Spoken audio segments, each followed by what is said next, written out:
ఎన్టీఆర్ జిల్లా గంపలగూడెం మండలం మేడూరు గ్రామంలోని స్వయంభూ శ్రీ వీరాంజనేయ స్వామి వారిని తెలంగాణ రాష్ట్ర మంత్రి పొంగులేటి శ్రీనివాసరెడ్డి కుటుంబ సమేతంగా దర్శించుకున్నారు.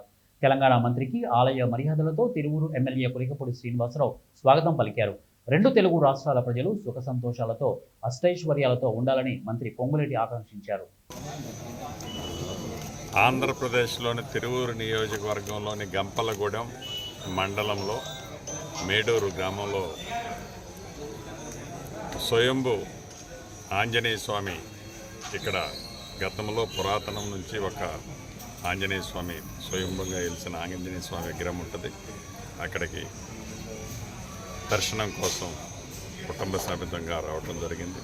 స్థానిక శాసనసభ్యులు మిగతా స్థానిక ముఖ్య నాయకులు అందరూ కూడా ఇక్కడ పాల్గొన్నారు. మీడియా మిత్రులు అందరికీ నమస్కారం. చాలా సంతోషం. రెండు తెలుగు రాష్ట్ర ప్రజలు ఎప్పుడూ అన్నాదమ్ముల్లా సుఖ సంతోషాలతో అష్ట ఐశ్వర్యాలతో ఆరోగ్యంగా ఆనందంగా ఉండాలని ఆ ఆంజనేయ స్వామిని మనస్ఫూర్తిగా కోరుకోవటం జరిగింది. ఉమ్మడి ఆంధ్రప్రదేశ్ ఉన్నప్పుడు ఎలానైతే తెలుగు మాట్లాడే ప్రతి ఒక్కళ్ళు ఒక కుటుంబంలా ఆనాడు కలిసిమెలిసి నడిచారో కలిసిమెలిసి ఉన్నారో దేశ